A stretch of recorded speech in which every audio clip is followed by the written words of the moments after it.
Eo amin'ny tontolon'ny fizahan-tany kosa no ndeha ho asitsika resaka fotoana fanaovana jeritodika ny taona tokoa mantsy izao fotoana izao ary fametrahana ny vina ihany koa ho an'ny vanim-potoana manaraka ka izay indrindra raha moa no natao ny setry ny fizahan-tany nahitana fiainana 20 isanjato ary ny tany mpizahan-tany vahiny teto Madagasikara raha tao anatin'ity taona ity.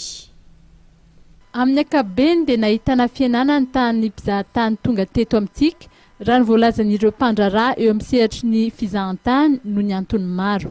Raha ny toromarika aloha zany mijerentsika ary oharintsika amin'ny heritaona dia ny fahatongavan'ny teratany vahiny eto Madagasikara zany dia niena eo amin'ny 5 isanjato eo. Ny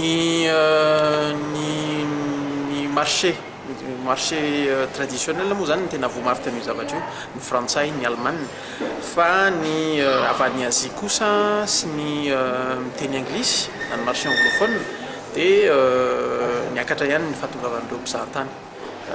Jeritodika maninona moa ny resaka médiatisation na fampahafantarana ny Madagasikara ny ivelany.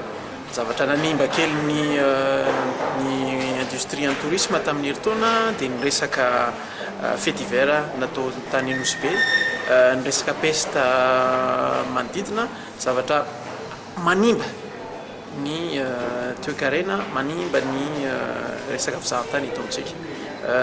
Efa sarotra ary efa lafo no alohan'ny tsirairay raha teo tonga aty Madagasikara izy kanefany raha mbola misy an'izay zavatra olana kely izay dia mety mbola isahirantsika hisarika teratany vahiny tonga eto Madagasikara. Misy ny ezaka tokony atao amin'ny fanatsarana ny lazan'ny Madagasikara any ivelany mba tsy ampihepotra ireo mpizahan-tany raha ny voalazany. Izahantsika no miresaka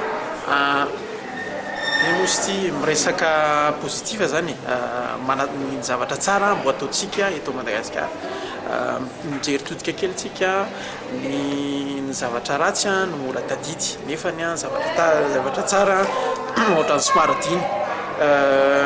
Tokony atao kosa angamany dia mitodika any amin'ny ONTM angamany zahay mpandraharaha dia manosika ny ireo amin'ny filakem-pitantanan'ny ONTM isafidy an'ireo marché vaovao à fort potentiel zany izay afaka hitondra vahiny kokoa eto Madagasikara. Ho an'ity mpandraharaha eo amin'ny sehatry ny fizahan-tany ity dia misy ihany ny fanantenana. Optimiste ihany aka. Raha-pirenena moa tsy afaka hoe adintsika fa raha mizotra soamantsara ity raha-pirenena ity tsy tokony hisy olana ny taona 2024 ary tokony betsaka ihany ny mpizahan-tany tonga eto amintsika. Raha tsy haivina moa dia nahatratra 5,000 sy 5,000 sy 4 tapitrisa ireo mpizahan-tany tonga nitsidika ny Madagasikara ny taona 2024.